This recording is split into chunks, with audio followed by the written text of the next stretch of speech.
నమస్కారం ETV news కు స్వాగతం. ముందుగా ముఖ్యాంశాలు. జీతాల రద్దీ తట్టుకునేందుకు సన్నద్ధమవుతున్న బ్యాంకులు. నగదు సరఫరా పెంచాలని ఆర్బీఐకి వినతి. అదే బాటలో రాష్ట్ర ప్రభుత్వాలు. నగదు కష్టాలు తీర్చేందుకు ఏపీ సర్కార్ కీలక చర్యలు. తెల్ల కార్డుదారులకు 10,000 రూపాయల రుణం. 5 సులభ వాయిదాల్లో తీర్చే వెసులుబాటు. ప్రజల ఇబ్బందులు తీర్చే వరకు వెనక్కి తగ్గబోమన్న చంద్రబాబు. కేంద్రం ఏర్పాటు చేయనున్న సీఎంల కమిటీపై స్పష్టత లేదని వెల్లడి. రెండంచెల విధానంలో నగదు రహిత లావాదేవీలు. తెలంగాణ ప్రభుత్వం యోచన. విస్తృతంగా అందుబాటులోకి తెచ్చేందుకు జీహెచ్ఎంసీ కసరత్తు. నోట్ల రద్దుకు ప్రజామోదం ఉందన్న భాజపా. మహారాష్ట్ర, గుజరాత్ స్థానిక సంస్థల ఎన్నికలే నిదర్శనమని వెల్లడి. చర్చకు సహకరించాలని విపక్షాలకు వినతి. నేడు కృష్ణా బోర్డు త్రిసభ్య కమిటీ సమావేశం. తెలుగు రాష్ట్రాలకు రబీ నీటి కేటాయింపులపై నిర్ణయం తీసుకునే అవకాశం.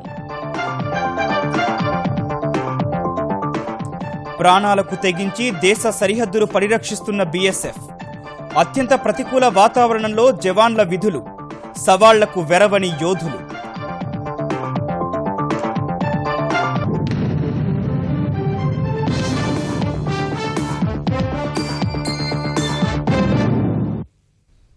పెద్ద నోట్ల రద్దుతో ఏర్పడిన నగదు లభ్యత ఇబ్బందులు కొనసాగుతున్న వేళ మరో సవాల్ ఎదుర్కొనేందుకు బ్యాంకులు, రాష్ట్ర ప్రభుత్వాలు సిద్ధమవుతున్నాయి. ప్రభుత్వ, ప్రైవేటు ఉద్యోగులంతా నవంబర్ నెల వేతనాలను డిసెంబర్లో అందుకోనున్న నేపథ్యంలో సరిపడినంత నగదు పంపాలని బ్యాంకులు, రాష్ట్ర ప్రభుత్వాలు ఆర్బీఐని కోరుతున్నాయి. డబ్బుల కోసం బ్యాంకుల వద్ద వేతన జీవుల రద్దీ పెరగకుండా చర్యలు చేపడుతున్నాయి. డిసెంబర్ 1 నుంచి నగదు ఉపసంహరణకు మరింత రద్దీ పెరగడం ఖాయమని బ్యాంకులు అంచనా వేస్తున్నాయి. నవంబర్ వేతనాలను తీసుకునేందుకు ఉద్యోగులు భారీ సంఖ్యలో బారులు తీరతారని భావిస్తున్న బ్యాంకులు డిసెంబర్ తొలివారంలో కొన్ని రోజులు మరింత నగదు పంపాలని రిజర్వ్ బ్యాంకును కోరాయి. నోట్లు రద్దు చేసి 22 రోజులైనప్పటికీ బ్యాంకుల వద్ద నగదు ఉపసంహరణ కోసం రద్దీ తగ్గని పరిస్థితుల్లో సమస్య అధిగమించేలా నగదు సరఫరా పెంచాలని అధికారులు ఆర్బీఐకి విజ్ఞప్తి చేశారు. కేంద్రం పరంగా చూసుకుంటే 50 లక్షల కేంద్ర ప్రభుత్వ ఉద్యోగులు, 58 లక్షల మంది పింఛన్దారులు డిసెంబర్ 1 నుంచి నగదు కోసం ప్రయత్నించనున్నారు. అలాగే దేశంలోని అన్ని రాష్ట్రాల్లో లక్షలాది మంది రాష్ట్ర ప్రభుత్వ ఉద్యోగులు తొలివారంలో బ్యాంకుల గడప తొక్కనున్నారు. ఇక తొలివారం జీతాలు అందుకునే ప్రైవేటు ఉద్యోగుల సంఖ్య కోట్లలో ఉంటుంది. ఈ పరిస్థితులను ఎదుర్కొనేందుకు బ్యాంకులు భద్రతపైన దృష్టి పెట్టాయి. భద్రతా సిబ్బందిని మరింత పెంచుతున్నాయి. అలాగే రాష్ట్రాలు కూడా తమ ఉద్యోగుల జీతాల కోసం సరిపడా నగదు పంపాలని ఆర్బీఐని కోరుతున్నాయి. ఈ మేరకు ఇప్పటికే చాలా రాష్ట్రాలు కేంద్రానికి, ఆర్బీఐకి లేఖ రాయగా తాజాగా కేరళ ప్రభుత్వం జీతాల కోసం 1,200 కోట్లు తక్షణమే పంపాలని కోరింది. రబీ సీజన్ వేళ రైతులకు ఇబ్బందులు రాకుండా గ్రామీణ ప్రాంతాలకు నగదు తరలింపు ముమ్మరం చేయడంతో పట్టణ ప్రాంతాల్లో నగదు కొరత మరీ ఎక్కువగా కనిపిస్తోంది. ఈ నేపథ్యంలో పరిస్థితిని ఎప్పటికప్పుడు సమీక్షిస్తున్నట్లు ఆర్బీఐ గవర్నర్ ఉర్జిత్ పటేల్ వెల్లడించారు. నగదు ఉపసంహరణ పరిమితులు విధించినందున మాల్స్ వ్యాపార వర్గాలు తమ ఆర్జనను బ్యాంకుల్లో డిపాజిట్ చేయడం తగ్గించివేశాయి. ఫలితంగా నగదు లభ్యత తగ్గిపోయింది. ఈ పరిస్థితిని అధిగమించేందుకు ఆర్బీఐ కొంత వెసులుబాటునిచ్చింది. వ్యాపారులు తాము నగదును జమ చేసిన తర్వాత నిర్ణీత పరిమితికి మించి కూడా వెనక్కి తీసుకోవచ్చని పేర్కొంది. అలాంటి వారికి కొత్త 2,500 నోట్లను అందించేందుకు అధిక ప్రాధాన్యమిస్తామని వివరించింది. పెద్ద నోట్ల రద్దు నేపథ్యంలో ప్రజలు ఎదుర్కొంటున్న ఇబ్బందులను చక్కదిద్దే వరకు వెనక్కి తగ్గే ప్రసక్తి లేదని ముఖ్యమంత్రి చంద్రబాబు తెలిపారు. చౌక ధరల దుకాణాల డీలర్లను బ్యాంకింగ్ కరస్పాండెంట్లుగా ప్రకటిస్తూ ఆయన నిర్ణయం తీసుకున్నారు. పెద్ద నోట్ల రద్దు నేపథ్యంలో కేంద్రం ఏర్పాటు చేయదలిచిన ముఖ్యమంత్రుల కమిటీపై ఇంకా స్పష్టత లేదని ఆయన తెలిపారు. నగదు కొరత నేపథ్యంలో జీతాలు వచ్చిన తర్వాత ఉద్యోగులు తమ అవసరాల మేరకే డబ్బు తీసుకోవాలని సూచించారు. నోట్ల రద్దు తర్వాత బాగా ఆదాయం వచ్చే శాఖల్లోనూ రాబడి తగ్గిందని చంద్రబాబు తెలిపారు. నగదు రహిత లావాదేవీల కోసం ప్రత్యేక యాప్ ఏపీ పర్సును త్వరలోనే అందుబాటులోకి తేనున్నట్లు తెలిపిన చంద్రబాబు ప్రజలను ఈ విధానం దిశగా మళ్లించేందుకు అన్ని విభాగాలు బాధ్యత తీసుకోవాలని సూచించారు. ఈ ఎకో సిస్టమ్ ప్రాపర్ గా పనిచేయాలంటే సింక్రనైజేషన్ చాలా ఇంపార్టెంట్. ఆ సింక్రనైజేషన్ బ్యాంకులు, సెల్ఫ్ హెల్ప్ గ్రూపులు, అదే మరి పబ్లిక్ ఇంటర్ఫేస్ ఈజ్ ఇంపార్టెంట్. ఆ ఇంటర్ఫేస్ లో బిగినింగ్ లో కొంచెం ట్రాక్షన్ రావడానికి, యాక్టివేట్ కావడానికి కొంత టైం పడుతుంది. ఆ టైంలోనే బ్రీతింగ్ ప్రాబ్లమ్స్ లో ఉన్నాం. ఇది కానీ క్లియర్ అయితే ఇంకా సుజావుగా ముందుకు వెళ్ళిపోతుంది. ఒకసారి సెల్ ఫోన్ వాడు మొబైల్ కరెన్సీ వాడితే రెండోసారి, మూడోసారి ప్రాబ్లం కదా. అది అలవాటైతే 100 సార్లు వాడతారు. ఆ ఫస్ట్ టైం వాడడమే ప్రాబ్లం. ఆ ఫస్ట్ టైం వాడడానికి యాక్టివేట్ చేయాలంటే మళ్ళీ బ్యాంక్ నుంచి రావాలి. వాళ్ళు కూడా దాన్ని యాక్సెప్టెన్స్ గానీ యాక్టివేట్ చేయడం గానీ చేయాలి. ఇలాంటి చిన్న చిన్న ప్రాబ్లమ్స్ ఉన్నాయి. ఇవన్నీ కూడా ఓవర్కమ్ అవుతాం. నేను ఇది సాధించే వరకు వదిలిపెట్టను. ఇది నార్మల్సీ వరకు వదిలిపెట్టే సమస్య లేదు. నగదు కొరత నేపథ్యంలో తెల్ల కార్డు ఉన్న ఒక్కో కుటుంబానికి 10,000 రూపాయల నగదును ముందస్తు రుణంగా ఇవ్వాలని ఆంధ్రప్రదేశ్ ప్రభుత్వం నిర్ణయించింది. ఈ మేరకు ఆర్థిక శాఖ మార్గదర్శకాలతో కూడిన ఆదేశాలను జారీ చేసింది. పేదలు, చిరు వ్యాపారులకు చేయూత ఇచ్చేందుకు ఈ ముందస్తు రుణం ఇవ్వాలని ముఖ్యమంత్రి చంద్రబాబు నిర్ణయించారు. ఇందుకోసం జిల్లాకు 2 కోట్ల రూపాయలను ప్రభుత్వం మంజూరు చేసింది. ఈ రుణం పొందడానికి తెల్ల రేషన్ కార్డు ఉంటే సరిపోతుంది. ప్రత్యేకించి ఎలాంటి ఆదాయ ధృవీకరణ పత్రాలు సమర్పించాల్సిన అవసరం లేదు. తీసుకున్న రుణాన్ని లబ్ధిదారులు 6 నెలలలోపు 5 సులభ వాయిదాల్లో తిరిగి చెల్లించాల్సి ఉంటుంది. లబ్ధిదారులు వీఆర్ఓకు దరఖాస్తు చేసుకుంటే వాటిని తహసీల్దార్ పరిశీలించి కలెక్టర్కు పంపుతారు. కలెక్టర్ ఆమోదం తర్వాత నగదు నేరుగా లబ్ధిదారుల ఖాతాలో జమ చేస్తారు. రుణ మంజూరులో ఎస్సీ ఎస్టీలకు ప్రాధాన్యం ఉంటుందని ప్రభుత్వ వర్గాలు తెలిపాయి. నగదు రహిత లావాదేవీల వైపు ప్రజలను మళ్లించేందుకు అవసరమైన అన్ని రకాల చర్యలు తీసుకోవాలని కలెక్టర్లను తెలంగాణ సీఎస్ రాజీవ్ శర్మ ఆదేశించారు. కలెక్టర్లతో వీడియో కాన్ఫరెన్స్ నిర్వహించిన ఆయన నగదు రహిత విధానం దిశగా ప్రజలను సిద్ధం చేయాలని కలెక్టర్లకు సూచించారు. ఈ విధానంలో మొదట ప్రభుత్వానికి చేసే చెల్లింపులు అమలు చేసి దశల వారీగా అన్నింటికీ విస్తరింపచేయనున్నారు. ఈ విధానం అమలుకు జిల్లా స్థాయిలోనూ అధికారులతో టాస్క్ ఫోర్స్ కమిటీలు ఏర్పాటు చేయాలని, బ్యాంకర్లతో సంప్రదింపులు జరపాలని సూచించారు. నగదు రహిత లావాదేవీల అమలుకు సూచనలు, సలహాలు ఇవ్వాలని కోరారు. అటు నగదు రహిత లావాదేవీల్లో ఆదర్శంగా నిలిచేందుకు హైదరాబాద్ మహానగర పాలక సంస్థ కసరత్తు ప్రారంభించింది. రేపటి నుంచి అన్ని రకాల పన్నులు, సేవల్లో నగదు రహిత లావాదేవీలు ప్రారంభించనున్నట్లు ప్రకటించింది. ఇందుకు అవసరమైన స్వైపింగ్ యంత్రాల కొనుగోలుకు టెండర్లు పిలవాలని జీహెచ్ఎంసీ నిర్ణయించింది. సో ఏ రోజైనా ఈ సిస్టమ్ వైపుకు వెళ్లాల్సిందే. అండ్ 1,000 రూపాయలు కట్టేవాడు కానీ 10,000 కానీ 1,00,000 కానీ ఎవరికైనా ఈ ఫెసిలిటీ ఉంది. ఇప్పుడు ఈ క్రైసిస్లో ఎలాగో చేతుల్లో డబ్బు లేదు చాలామందికి ఒకటి.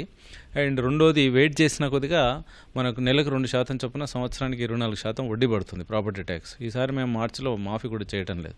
కాబట్టి ఇవన్నీ విషయాలు సిటిజన్స్కి ఒక SMS ద్వారా దాదాపు 8-10 లక్షల మందికి మొన్న ఎట్లయితే SMS ద్వారా సమాచారం పంపించామో ఇది కూడా పంపించి అందులో క్లియర్గా ఈ స్టెప్స్ కూడా చెప్తాం.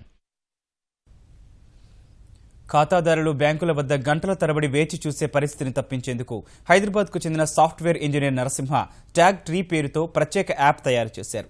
బ్యాంకులు ఖాతాదారుడి వద్ద ఉండే ఈ యాప్ ద్వారా లావాదేవీల విషయంలో తమ వంతు ఎప్పుడు వస్తుందో తెలుసుకొని ఆ సమయానికే వెళ్లవచ్చని నరసింహ తెలిపారు. గూగుల్ ప్లేస్టోర్ నుంచి సులభంగా డౌన్లోడ్ చేసుకునే అవకాశం ఉన్న ఈ యాప్ను ఉచితంగా అందిస్తున్నట్లు వెల్లడించారు. ఇదంతా ఎలా వర్క్ అవుతుందంటే, సో మనము యూజువల్ సిస్టంలో అందరూ క్యూలో నించుంటారు అండ్ క్యూ అయ్యే వరకు మిగతా వాళ్ళందరూ వెయిట్ చేస్తారు. కానీ మా సిస్టంలో ఏంటంటే బ్యాంకుకి ఎంతమంది వచ్చినా ఫస్ట్ వాళ్ళందరికీ టోకెన్స్ అనేవి ఇష్యూ చేస్తాం. సో వాళ్ళ మొబైల్ నెంబర్ ఇస్తే వాళ్ళ మొబైల్ నెంబర్కి మేము ఐదర్ SMS ద్వారా ఇన్ఫార్మ్ చేయడం, లేకపోతే వాళ్ళ దగ్గర యాప్ ఉంటే యాప్లో నోటిఫికేషన్ చూపించడం చేస్తాం. ఇలా చేసడం వల్ల ఏమవుతుందంటే ఒక 100 మంది కస్టమర్స్ వచ్చినా క్యూ అనేది 15 మినిట్స్లో క్లియర్ అయిపోతుంది ఫస్ట్. అండ్ ఈచ్ కస్టమర్కి వాళ్ళ టైం ఎప్పుడు వస్తుంది ఆ కౌంటర్ దగ్గర అనేది మేము చూపించగలుగుతాం. దీనివల్ల అడ్వాంటేజ్ ఏంటంటే కస్టమర్ అనేవాళ్ళు వెయిట్ చేయక్కర్లేదు. నోట్ల రద్దుపై ఓటింగ్తో కూడిన చర్చ, ప్రధాని రాక కోసం పట్టుబడుతూ పార్లమెంటు ఉభయ సభలను అడ్డుకుంటున్న విపక్షాలపై మహారాష్ట్ర, గుజరాత్లో స్థానిక సంస్థల ఫలితాలను అస్త్రంగా భాజపా ఉపయోగించుకుంటోంది. మహారాష్ట్ర, గుజరాత్ స్థానిక సంస్థల ఎన్నికల్లో భాజపా విజయాన్ని పెద్ద నోట్ల రద్దుకు ప్రజామోదంగా భావించి విపక్షాలు చర్చకు సహకరించాలని పార్లమెంటరీ వ్యవహారాల మంత్రి అనంతకుమార్ విజ్ఞప్తి చేశారు. నల్లధనంపై ప్రజలు కూడా చర్చ జరగాలని కోరుకుంటున్నారన్న అనంతకుమార్ ప్రతిపక్షాలు తమ వైఖరిని మార్చుకోవాలని హితవు పలికారు. 4-5 पार्टी के अलावा बाकी सभी पार्टी किसी नियम के तहत चर्चा करने के लिए तैयार है लोकसभा में. हमने कहा देखिए इसके बारे में डिवीजन नहीं होना चाहिए क्योंकि कालाधन, भ्रष्टाचार, जाली नोट, आतंकवाद, इन विषयों के बारे में हाउस डिवाइडेड है. ये दुनिया को और पूरा हिंदुस्तान को संदेशा नहीं जाना चाहिए. हम चर्चा करवाने के लिए, बहस करवाने के लिए तैयार है. प्रधानमंत्री जी इंटरवीन करेंगे, बोलेंगे, बाद में वित्त मंत्री जी जवाब देंगे. ప్రపంచంలోనే అత్యంత క్లిష్టమైన భౌగోళిక సరిహద్దులను కావలి కాస్తున్న భద్రతా దళం బోర్డర్ సెక్యూరిటీ ఫోర్స్ గుజరాత్ నుంచి హిమాలయాల వరకు విభిన్న వాతావరణ పరిస్థితుల్లో సరిహద్దు భద్రతా దళాలు పనిచేస్తున్నాయి. ఓవైపు మంచు పర్వతాలు, ఎముకలు కొరికే చలితో జమ్మూ కాశ్మీర్లోని నియంత్రణ రేఖ వద్ద అత్యంత ప్రతికూల పరిస్థితులుంటాయి. ఆదమరిస్తే కంచె దాటేసేందుకు సిద్ధంగా ఉన్న ముష్కరముకలు, అకస్మాత్తుగా విరుచుకుపడే మంచు తుపాన్లు, సర్జికల్ దాడుల తర్వాత నెలకొన్న ఉద్రిక్త పరిస్థితులు నియంత్రణ రేఖ వద్ద స్థితిగతులను మరింత సంక్లిష్టంగా మార్చేశాయి. ఈ నేపథ్యంలో సరిహద్దుల్లోని వాస్తవ పరిస్థితులను తెలుసుకునేందుకు ఈటీవీ ఈనాడు బృందం సరిహద్దు వెంబడి దాదాపు 1000 కిలోమీటర్లు ప్రయాణించింది. దాదాపు 10 ఏళ్ల విరామం తర్వాత దాయాది దేశం పాకిస్తాన్తో ఉన్న సరిహద్దుల వెంబడి నిత్యం ఉద్రిక్త వాతావరణం నెలకొంది. ప్రతిరోజు పరోక్ష యుద్ధమే జరుగుతోందక్కడ. ప్రత్యేకించి జమ్మూ కశ్మీర్లోని 740 కిలోమీటర్ల నియంత్రణ రేఖ నిత్యం రావణకాష్టంలా రగులుతూనే ఉంది. పాక్ వైపు నుంచి తుపాకీ తూటాలు, భారత్ వైపు నుంచి ఎదురుదాడులు నిత్యకృత్యంగా మారాయి.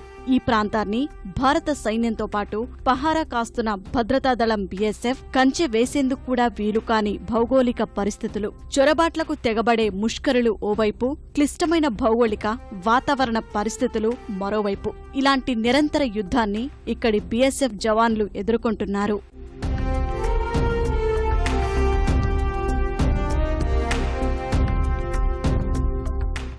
సముద్ర మట్టానికంటే సుమారు 5000 మీటర్ల ఎత్తైన పర్వత శ్రేణులు, 0 డిగ్రీల ఉష్ణోగ్రత, నోట్లో వేసుకునేలోపే గడ్డకట్టే ఆహారం, అకస్మాత్తుగా విరుచుకుపడే మంచు తుపాన్లు ప్రస్తుతం ఇరు దేశాలకు అత్యంత కీలకమైన ఈ ప్రాంతాన్ని కాపలా కాయటమంటే సవాలుతో కూడుకున్న పనే. మీటరు దూరంలోని వ్యక్తి కూడా కంటికి కనపడనంత పొగమంచు ఈ ప్రాంతాన్ని కమ్మేస్తుంది. జమ్మూలోని రాజౌరి, కుప్వారా, కథువా, సాంబా, నగోట్రా, ఉదంపూర్ సెక్టార్లలో ఇదే పరిస్థితి. ఇక్కడ విధులు నిర్వహిస్తున్న జవాన్లకు వాతావరణమే మొదటి శత్రువు. 10 డిగ్రీల ఉష్ణోగ్రతకే అంతా గజగజ వణకాల్సిన పరిస్థితి. శీతాకాలంలో -1 డిగ్రీల ఉష్ణోగ్రతలో సైతం జవాన్లు ఇక్కడ పహారా కొనసాగిస్తుంటారు.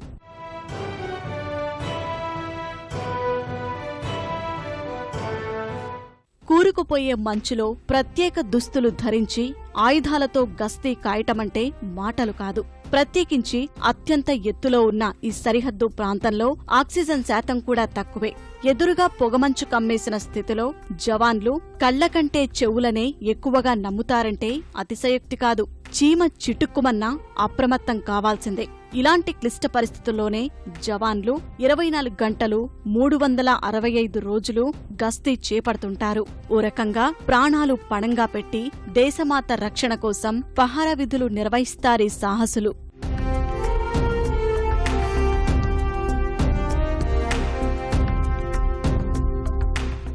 సర్జికల్ దాడుల తర్వాత సరిహద్దు ప్రాంతం ఉద్రిక్తంగా మారింది. పాక్ చేస్తున్న దాడులకు భారత్ వైపు నుంచి కూడా బీఎస్ఎఫ్, ఆర్మీ జవాన్లు ప్రతిదాడులు చేస్తున్నారు. నిత్యం తుపాకీ గుళ్లమూతలతో జమ్మూ కశ్మీర్ లోయలు ప్రతిధ్వనిస్తున్నాయి. భారత సరిహద్దు భద్రతా దళానికి కార్యాచరణ స్వేచ్ఛ కూడా ఇవ్వటంతో ప్రతిదాడులను ఎలాంటి ఆటంకం లేకుండా చేయగలుగుతున్న దళాలు చొరబాట్లను నిరోధించే ప్రయత్నం చేస్తున్నాయి. ఒక్క ఉగ్రవాది కంచె దాటినా విధ్వంసం ఏ స్థాయిలో అయినా ఉండొచ్చు. అందుకే కళ్లలో ఒత్తులు వేసుకుని మరీ బీఎస్ఎఫ్ సిబ్బంది పహారా కాస్తుంటారు. ప్రస్తుతం సరిహద్దు కంచెకు ఆనుకొని ఉన్న గ్రామాల్లోనూ ఇలాంటి ఉద్రిక్త పరిస్థితులే నెలకొన్నాయి. ఎప్పుడు తుపాకీ గుళ్లు వచ్చిపడతాయోనని భయాందోళనల మధ్య గ్రామాలు బిక్కుబిక్కుమంటున్నాయి.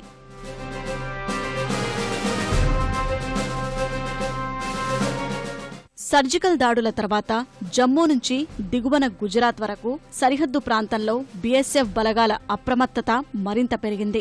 పాక్ వైపున కూడా మోహరింపు పెరిగినట్టు నిఘా వర్గాలు సమాచారమిచ్చాయి. భారత్ వైపు కూడా వ్యూహాత్మకంగా సైన్యం సన్నద్దమవుతోంది. రాజస్థాన్ సరిహద్దుకు ఆవలి వైపు ఉన్న సింధ్ ప్రావిన్స్లో పాక్ సైన్యం తరచూ విన్యాసాలు చేపడుతోంది. మన బలగాలు కూడా అందుకు తగినట్టుగానే జవాబిచ్చేందుకు సిద్ధమవుతున్నాయి. సరిహద్దు వైపునకు దారితీసే అన్ని రహదారి మార్గాల్లోనూ సైన్యం ప్రత్యేకంగా చెక్పోస్టులు ఏర్పాటు చేసింది. ఓ రకంగా పశ్చిమ సరిహద్దులో యుద్ధ వాతావరణమే నెలకొంది. భారత సరిహద్దుకు తొలి రక్షణ కవచమైన బీఎస్ఎఫ్ దేశ తూర్పు పశ్చిమ సరిహద్దులను నిరంతరం సంరక్షిస్తోంది. తెలుగు రాష్ట్రాలకు రబీలో నీటి కేటాయింపులపై నిర్ణయం తీసుకునేందుకు కృష్ణానది యాజమాన్య బోర్డు త్రిసభ్య కమిటీ నేడు సమావేశం కానుంది. నీటి వినియోగం, వాటాలపై ఏపీ, తెలంగాణ రాష్ట్రాలు పరస్పరం భిన్నాభిప్రాయాలు వ్యక్తం చేస్తోన్న నేపథ్యంలో తాజా భేటీ కీలకంగా మారింది. తమ అవసరాలకు 103 టీఎంసీలు కేటాయించాలని తెలంగాణ కోరుతుంటే పొరుగు రాష్ట్రానికి 28 టీఎంసీలు మాత్రమే వస్తాయని ఆంధ్రప్రదేశ్ చెబుతోంది. కృష్ణా బేసిన్లోని రిజర్వాయర్లలో ప్రస్తుతం ఉన్న నీటి నిల్వలు వచ్చే ఏడాది జూన్ వరకు తాగునీటి అవసరాలు, ఇప్పటి వరకు జరిగిన నీటి వినియోగం తదితర అంశాలన్నింటినీ త్రిసభ్య కమిటీ చర్చించనుంది. మొత్తం నీటిలో తమ వాటా ఎంతో తేల్చితే దానికి తగినట్లుగా కార్యాచరణ రూపొందించుకుంటామని తెలంగాణ సర్కారు బోర్డు దృష్టికి తెచ్చింది. ఇదే సమయంలో బోర్డు కూడా 2 రాష్ట్రాల నీటి వినియోగం, ఉన్న నీటిలో ఎవరి వాటా ఎంత వస్తుందన్న దానిపై కసరత్తు చేసింది. రబీ ఇప్పటికే ప్రారంభమైన క్రమంలో త్రిసభ్య కమిటీ ఎలాంటి నిర్ణయం తీసుకుంటుందోనని ఇరు రాష్ట్రాల్లో ఆసక్తి నెలకొంది. జనవరిలో తిరుపతి శ్రీ వెంకటేశ్వర విశ్వవిద్యాలయంలో జరగబోయే ఇండియన్ సైన్స్ కాంగ్రెస్ కు వచ్చే అతిథులకు అంతర్జాతీయ స్థాయి వసతులు కల్పించాలని ముఖ్యమంత్రి చంద్రబాబు అధికారులను ఆదేశించారు. ఆ సదస్సు నిర్వహణపై విజయవాడలో సమీక్ష నిర్వహించిన ఆయన దేశ విదేశాల నుంచి 16,000 మంది అతిథులు హాజరవుతారని తెలిపారు.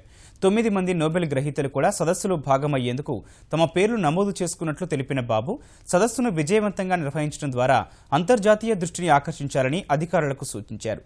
డిసెంబర్ 2వ వారంలోగా పనులన్నీ పూర్తి చేయాలన్నారు.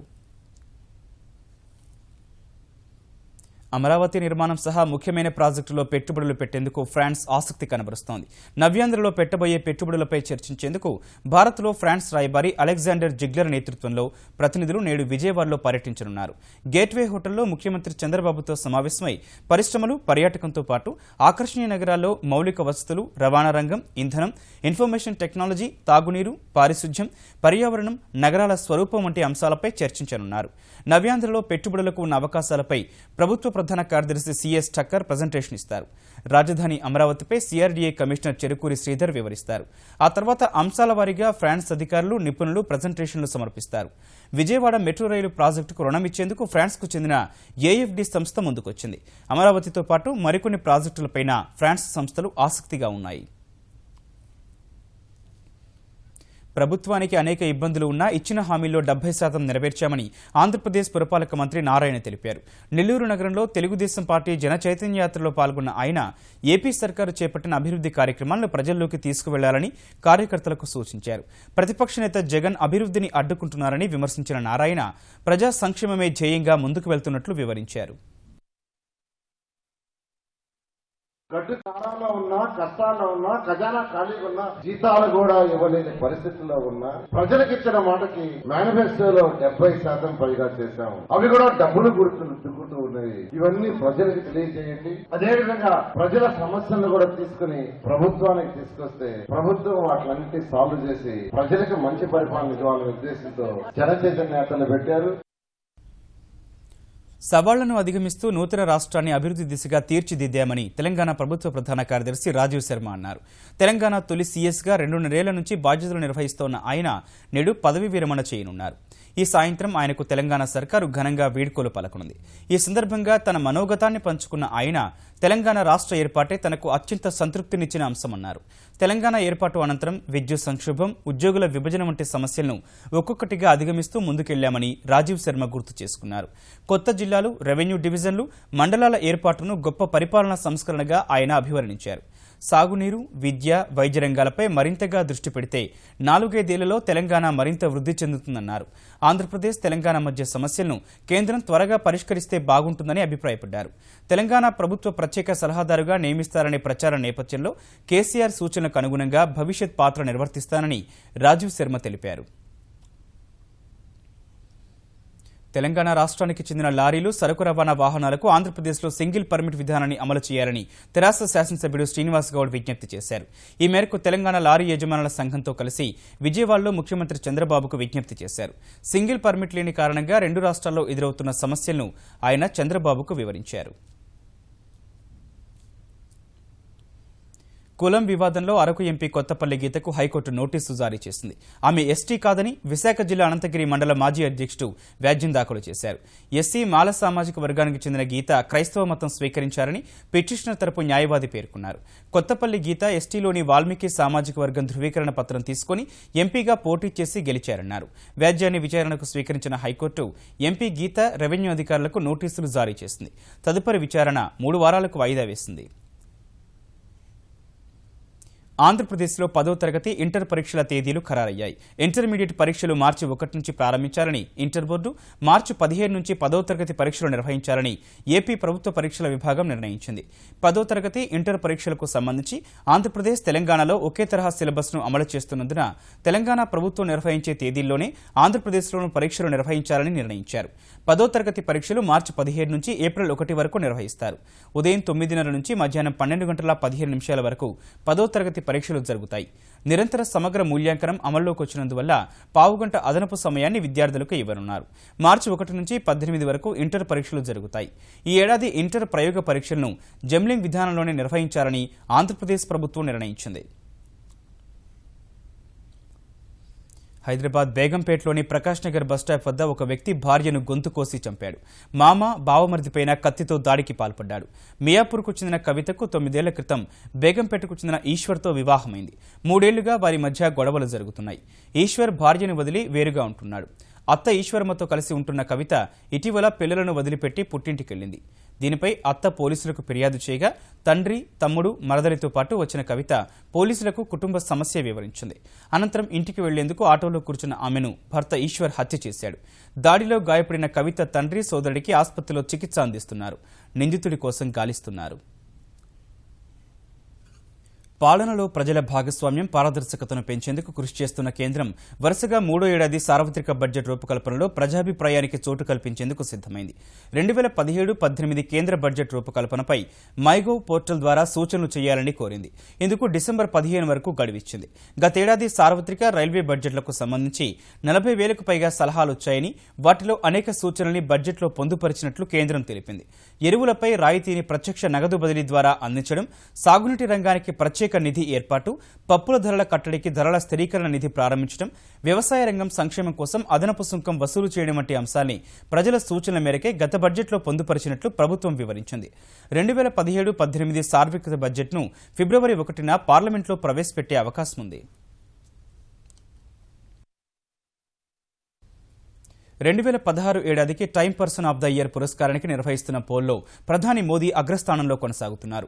2016లో అత్యధికంగా వార్తల్లో నిలవడం సహా ప్రపంచ దేశాలను ప్రభావితం చేసిన వ్యక్తులను గుర్తించి టైమ్ పత్రిక ఈ పోలింగ్ నిర్వహిస్తోంది.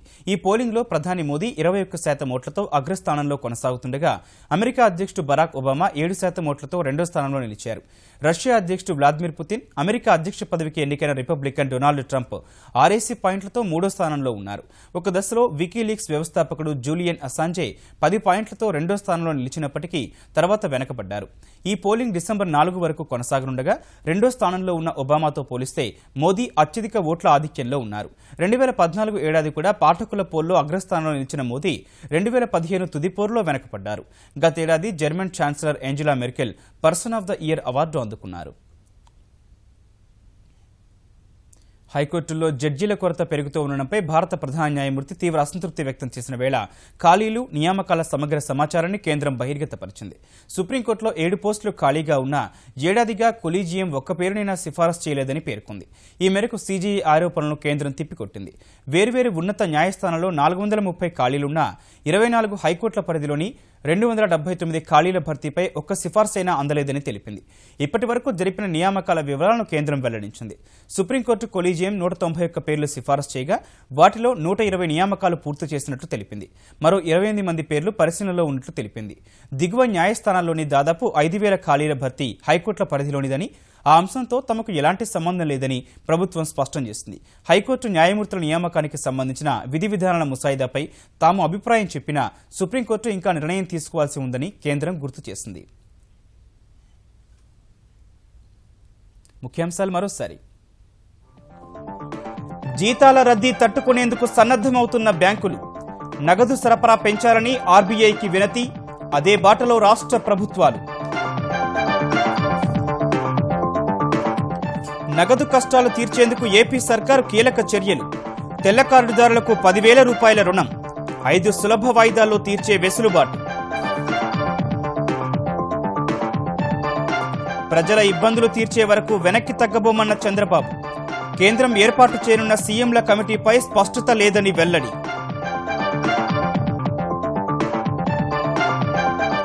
రెండంచెల విధానంలో నగదు రహిత లావాదేవీలు, తెలంగాణ ప్రభుత్వం యోచన. విస్తృతంగా అందుబాటులోకి తెచ్చేందుకు జీహెచ్ఎంసీ కసరత్తు. నోట్ల రద్దుకు ప్రజామోదం ఉందన్న భాజపా. మహారాష్ట్ర, గుజరాత్ స్థానిక సంస్థల ఎన్నికలే నిదర్శనమని వెల్లడి. చర్చకు సహకరించాలని విపక్షాలకు వినతి.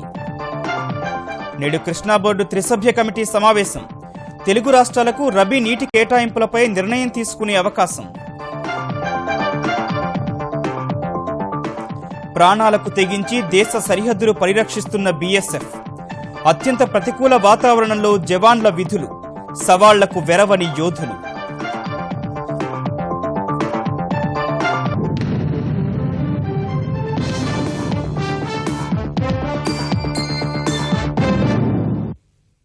ఈటీవీ న్యూస్ సమాప్తం. నమస్కారం.